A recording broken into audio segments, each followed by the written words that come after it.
Liam finished 2-0 to Torquay, slightly flattering scoreline for them in the end, the late goal, but I think we can be proud of the Southport performance. Yeah, really good performance, probably created as many chances, especially in the second half, as we have in any game this season. But it's what happens when you play against a team at a higher level.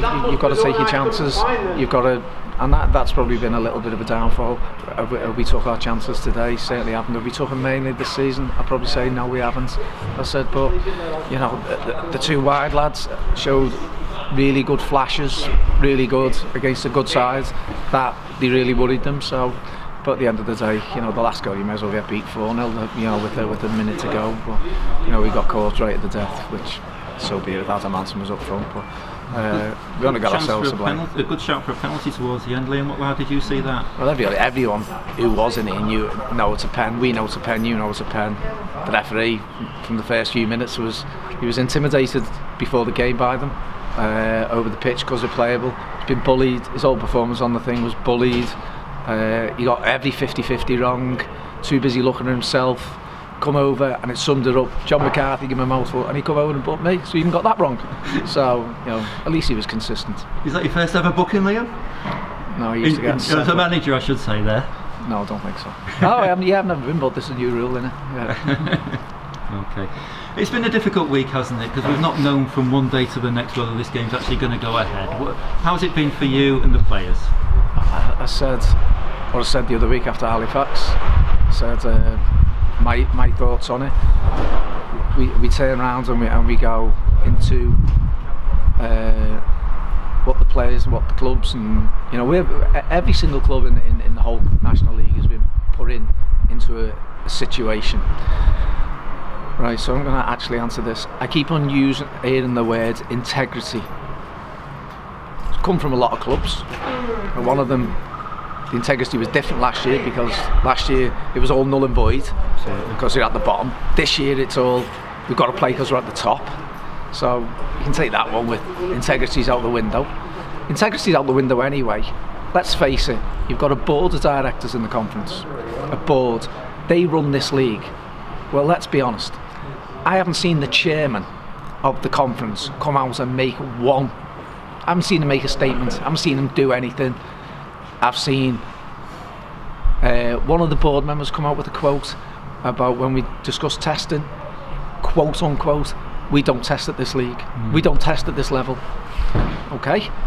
Why do we have testing centres all over the place? It's not about levels, it's about human life. That's right. Then we turn around and go, right, not one person on the conference board has come out and has said, listen, we're really sorry. We have absolutely led you up the garden path. We've promised you something. Probably misguided you. Well, definitely misguided you. Certainly the CEO must have felt he's misguided us, because he's jumped and fell on the sword. He fell on the sword, but really, he's the CEO, chairman. He's actually let him fall on the sword. There's the arguments about the funds.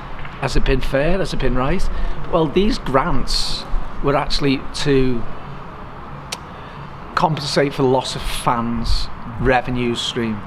So I'll turn around and say there's some teams in the Conference Premier who get crowds of 600 and they get £84,000. You get a club like York City, big club in our league, you know, getting 2,000 odds or whatever, and they get £36,000. How does that work out? It doesn't work out. So there's another mistake. So they've misguided us into starting the season when they told us we would have grants. They've been proven wrong.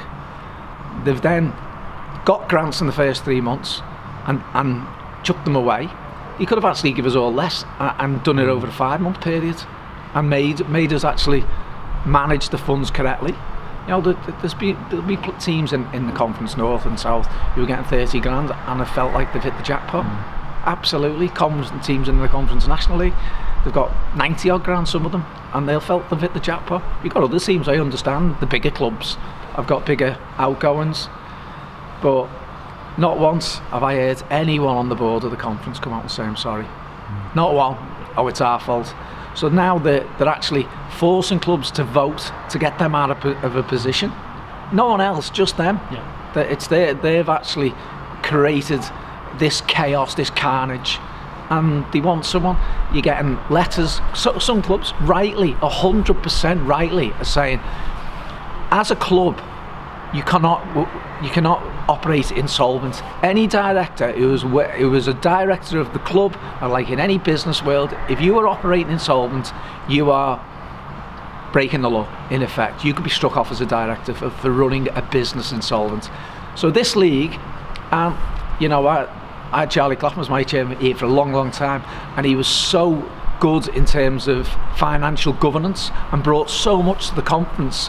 And that's why we always have to do our PAYE, we always have to do our VAT. They know all our budgets before the start of the season. And as a company, stroke league, they actually manage everyone's finances, and they tell people when they shouldn't be doing that.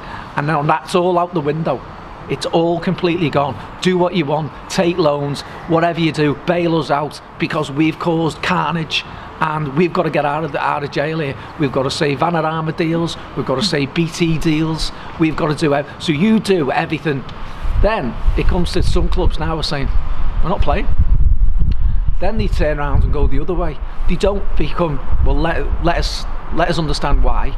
So you get letters saying, well, you're going to face sanctions, you're going to face... So now all the tactics have completely changed, and now it's bullying. If you don't do what we're saying, we're going to fine you. So you're going to find clubs who are potentially going out of business because their grants, which they promised, haven't come forward. You're now telling people to go to Sports England and apply for a loan. I said, I'm not being funny, it takes someone a month to fill the form in. I said, so whilst they're waiting for monies to come through that they might not get, how are they going to force? You know, you look at Chorley have gone to Brackley today, paid, must have been, I don't know, 700, 800 quid for a coach to go all the way to Brackley, and the conference are allowing that. But they suspend the league. This is the funny one. They suspend the league for 14 days, and as a board, they're going to come up with a resolution. Still waiting for it. They just decided, oh no, now you're going to start. Nothing's changed, has it? But if I was a director on the conference board now, me personally, I'd just get up and resign and walk out, because what they've done to all these clubs is not short of an absolute disgrace. Strong words there, Liam, but I think everyone understands the frustration. As it stands today, we're supposed to be playing at Brackley on Tuesday. What do you do next? We won't be playing at Brackley on Tuesday. No. As a club, we've already said, agreed to sign the statement, and as far as I'm aware, we won't be going to Brackley. Don't want to put the players at risk. No. There has been talk that we're going to bring testing in. Why are they bringing testing in now? Why hasn't that been in place all along? So it doesn't come out with anything. But I just think the board of directors of the conference have actually thrown all these clubs under the bus to save their own skin, and that's what they've done. And then there's nothing they can come out and say, you know, but to now start throwing sanctions and fines and whatever at football clubs who they've already put in financial chaos, sums it up. Can I just take you back then to the game? And we had a few absentees today, George Newell and Marcus Carver. What's the position with those? George Newell had a horrific double leg break, so you know he's still in hospital. He's had surgery. Devastated for him, first and foremost, his family, us as a football club, which will do everything we can to make sure he'll get through. As I said, he's had the operation. It's a bad one, is it? Very bad, and he's going to be, hopefully he'll get out of hospital sometime next week, but really, really terrible. And that, you know, I'm not saying, but the fact that people aren't training and stuff like that, it brings it home, and then you have 2 weeks off and then have 11 people, and then you put them back out, or you meant to put them back out. There's no consideration for any of the health and well-being of the players.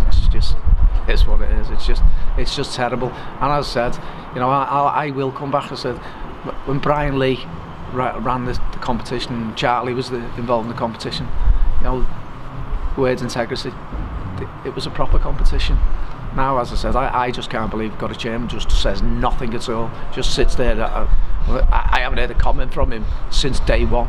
you know, Michael Tattersall used to come out with comments, whether they were sensible comments or normal comments, I don't know, but he'd come out. But as a chairman, you can't be a chairman of a thingy, and when it hits crisis, no one hears from you. And that does impact on the players, doesn't it? Like you say, we've had the injury to George. It's terrible. It's terrible. So, you know, as far as I'm concerned, you know, in my mind, this is our last game of the season. Do you think so? Yeah, I can't see a resolution. Well, there is no resolution. They've had 14 days to come up with a resolution, and what they come up with, you're going to start. If you're not, you're going to sanction you. That's the resolution. So I'd actually call that bullying in this day and age. Marcus? He's got a family issue. His wife's just about to have a baby. Should we finish on a nice note then with that? Yeah, the nice note was Marcus Wood was on the bench. So yeah. It's been a long time to actually get him back on the team sheet. So it's took an awful lot of effort from everyone in and around the football club. The PFA, Jeff Whitley especially, who has gone above and beyond to look after Marcus. You know, it consists of 2 cataract operations, multiple trips to St George's, the Spire in Liverpool. Lots of different things, and that's the good side of the PFA. Yeah. You know, and that's the good thing. You know, you can say, look, an organisation who's well run, they're looking after the members. Quite ironic, isn't it? Looking after the members, and you know what they've done for Marcus, and what Southport Football Club done for Marcus. You know, he's left big teams like Manchester City and Bolton. You know, he went 6-7 months, didn't get a wage at Bolton. Things like that shouldn't have happened, and I can see why, you know, he's had problems, but hopefully, you know, we can just, at that stage now, we can carry on with his career. So we might not see you again for some time? Well, I can't for the life of me believe any vote is going to thing, and even if the vote did go, I don't see how you can force football clubs to play when they financially haven't got the money. Yeah. And you know, you're going to force directors to actually take loans when you can't do that. I said, you know, as I said, it's just unbelievable how badly the whole situation's been run. And again, I'll go back.